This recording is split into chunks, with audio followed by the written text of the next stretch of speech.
نحمدہ و نصلی علی رسولہ کریم بسم اللہ الرحمن الرحیم۔ معزز خواتین و حضرات، ارشد نعیم خان آپ کی خدمت میں حاضر ہے۔ ہمارا آج کا موضوع ہے ختم نبوت صلی اللہ علیہ وسلم، پاکستان میں قادیانیت اور قادیانیوں کا مقام۔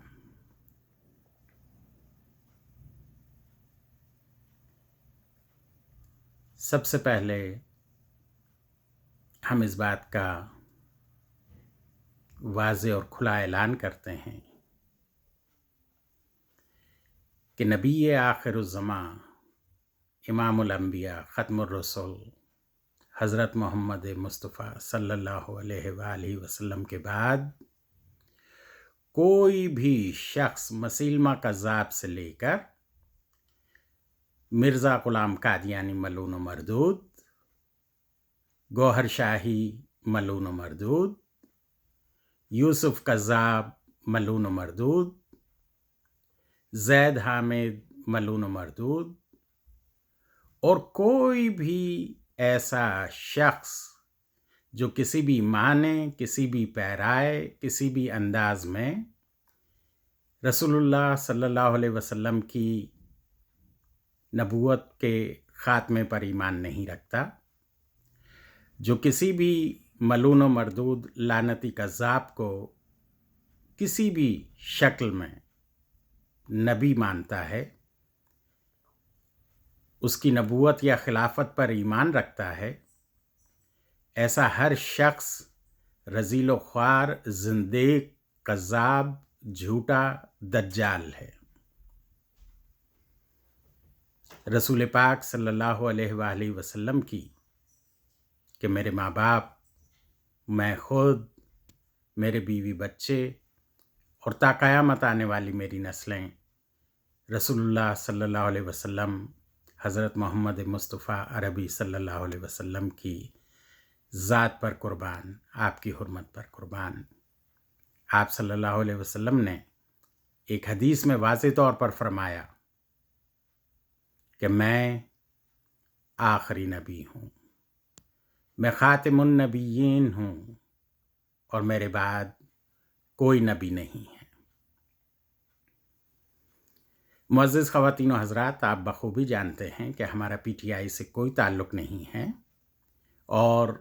ہم بذات خود عمران خان صاحب کے بہت بڑے نقاد ہیں، مگر خواتین و حضرات، حقائق سے آنکھیں نہیں چرانا چاہیے، اور جس کا جو حصہ ہو تعریف یا تنقید وہ اس تک پہنچانا چاہیے۔ جو لوگ عمران خان کو ناتجربہ کار سمجھتے ہیں، بھگوڑی مریم نواز یا بلاول زنخاری جیسے ٹٹ پونجیے، یا مولانا فضل الرحمان جیسے دجالی قوتوں کے اعلی کار، جو عمران خان کو سیاست میں نابالغ، نابلد اور بچہ سمجھتے ہیں، ان سب کے لیے ہم یہ بتانا چاہتے ہیں کہ جس اقلیتی کمیشن کے قیام کا خان صاحب نے اعلان کیا ہے، اور اس میں قادیانیوں کی شمولیت کی دعوت دے کر انہوں نے جتنے زیرک، سمجھدار اور ہوش مند سیاستدان ہونے کا ثبوت دیا ہے، اس سطح تک نورا لوہار، زرداری بیماری، مولانا فضل الرحمان یا کوئی اور نام نہاد خلیفہ اس کی گرد تک نہیں پا سکتا۔ بین الاقوامی سطح پر جو پاکستان کو اسلامی دہشت گرد بنا کر پیش کیا جاتا ہے، ان لوگوں کے منہ پر تماچا رسید کیا ہے عمران خان نے اقلیتی کمیشن میں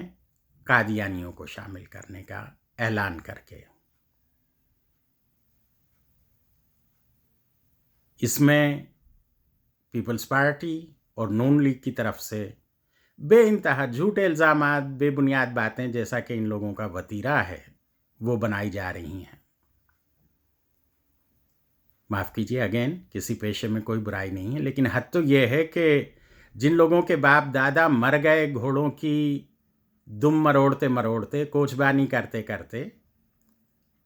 ایسے چھٹ بھئیے بھی جو ہے وہ اٹھ کر عمران خان پر تنقید کر رہے ہیں صرف اس لیے کہ ان کی وابستگی بلاول زنخاری سے ہے۔ محترم خواتین و حضرات، اگر قادیانی کمیشن میں شامل ہوتے ہیں تو یہ وہ فساد جو برپا کرتے چلے آئے ہیں کہ ہم مسلمان ہیں، مسلمان ہیں، مسلمان ہیں، یہ اپنے کافر ہونے کو، زندیق ہونے پر مہر ثبت کر لیں گے، اس کا اعتراف کر لیں گے کہ جی ہم پاکستان میں ایک اقلیت ہیں۔ اور اگر وہ شامل نہیں ہوتے تو یہاں بھی عمران خان صاحب کی اور پاکستانی حکومت کی یہ بہت بڑی بین الاقوامی سطح پر کامیابی ہے کہ ہم نے اقلیتوں کے حقوق کے تحفظ کا اعلان کیا، ہم نے قادیانیوں کو برابر کا موقع دیا کہ وہ اس کمیشن کا حصہ بنیں اور اقلیتوں کے حقوق کے لیے قوانین بنائیں، ان کے تحفظ کو یقینی بنائیں۔ اس میں یہ لوگ شریک نہیں ہوئے۔ پھر ان کا پورا جو مرزا غلام قادیانی ملعون و مردود لعنتی کی پیدائش سے لے کر اب تک کا ان کا سفر اور ان کا کلیم اور ان کے دعوے ہیں، وہ سب بے بنیاد اور جھوٹے ثابت ہوتے ہیں۔ عمران خان صاحب کو اس سیاسی بالغ نظری، اس زیرک انداز کی سیاست کرنے پر ہمارا خراج تحسین۔ رہی بات قادیانیوں کی، تو اس میں قطعی کوئی مبالغہ نہیں ہے۔ جو بھی لوگ، ایون جو پی ٹی آئی اور سرکار کے بھی لوگ جو اگر ان کی حمایت کر رہے ہیں، جو یہ کہہ رہے ہیں کہ اس کا فیصلہ صرف اللہ کر سکتے ہیں، وہ سب کے سب ملعون و مردود، لعنتی، زندیق، کافر، دجال ہیں۔ خواہ وہ فوج میں بیٹھے ہوں، خواہ وہ ججز اور وکلا حضرات میں بیٹھے ہوں، خواہ وہ اطباء اور ڈاکٹروں میں بیٹھے ہوں، خواہ وہ سیاستدانوں کی صف میں شامل ہوں، خواہ وہ جو ہے وہ ایوان اقتدار میں موجود ہوں، خواہ وہ بیوروکریسی میں ہوں، کہیں بیٹھے ہوں، جو بھی قادیانیوں کو بحیثیت مسلمان ان کی تائید اور حمایت اور ان کا دفاع کرتا ہے، وہ لعنتی، ملعون و مردود، زندیق، کافر اور دجال ہے۔ اس میں قطعی کوئی دو رائے نہیں ہے۔ معزز خواتین و حضرات، پاکستان پہلا ملک تھا جہاں قادیانیوں کو آئینی طور پر غیر مسلم قرار دیا گیا۔ اس کے بعد جنوبی افریقہ جو ایک غیر مسلم حکومت ہے، وہاں باقاعدہ مقدمہ چلا، پوری دنیا سے مسلم علماء منگائے گئے، بلوائے گئے، اور پوری دنیا سے قادیانیوں کے بڑے بڑے ماہرین جو تھے وہ وہاں پر بلائے گئے، اور پھر باقاعدہ مکالمے کے بعد، باقاعدہ جو ہے وہ گفتگو کے بعد، باقاعدہ دلائل کے بعد جنوبی افریقہ کی حکومت نے انہیں کافر قرار دیا۔ اس وقت دنیا کے 25 ممالک الحمدللہ رب العالمین، جن میں اکثریت غیر مسلم ممالک کی ہے، وہ قادیانیوں کو کافر قرار دے چکے ہیں آئینی طور پر۔ 25 ممالک۔ سب سے آخری ملک سنگاپور ہے۔ آپ لوگوں کو بہت ساروں کو پتا ہوگا، اور جنہیں نہیں پتا ان کے لیے یہ حیرانی کی بات ہوگی۔ سنگاپور، وہاں حلیمہ صاحبہ جو ہیں وہ صدر ہیں، جو اس سے پہلے 4 سال پارلیمان کی اسپیکر کے طور پر گزار چکی تھیں۔ انہوں نے قرارداد پیش کی، اور جو سنگاپوری پارلیمان ہے جس میں غیر مسلموں کی اکثریت ہے، اس نے متفقہ طور پر قادیانیوں کو سنگاپور میں غیر مسلم قرار دیا۔ سنگاپور تاحال 25واں ملک ہے۔ قادیانی یہودیوں کے ایجنٹ ہیں، اور اسرائیل میں پاکستان تو نہیں مانتا، پاکستان کا کوئی تعلق، کوئی سفارت خانہ نہیں ہے، لیکن ان کا مشن وہاں 100 سال سے زیادہ ہو گئے، ان کا دفتر کھلا ہوا ہے۔ کیوں بھائی؟ اگر یہ ان کے بغل بچہ نہ ہوتے، انہیں اگر یہودیوں نے کھڑا نہیں کیا ہوتا، تو پھر یہ وہاں پر مقام رکھتے کوئی؟ لہٰذا ایسے تمام افراد، عوام کو بھی ہم کہیں گے کہ قطعی پیپلز پارٹی اور نون لیگ کی بھگوڑی مریم اور بلاول زنخاری کے بیانات اور ان کے گھسیارے اور کوچبان تانگے والے نسل کے جو لوگ ہیں، غلیظ لوگ، ان کے بیانات پر قطعی توجہ نہ دی جائے۔ عمران خان صاحب مکمل اسلامی شریعت پر، نبی پاک صلی اللہ علیہ وآلہ وسلم کے خاتم النبیین ہونے پر مکمل ایمان رکھتے ہیں، الحمدللہ رب العالمین، اور پاکستانی فوج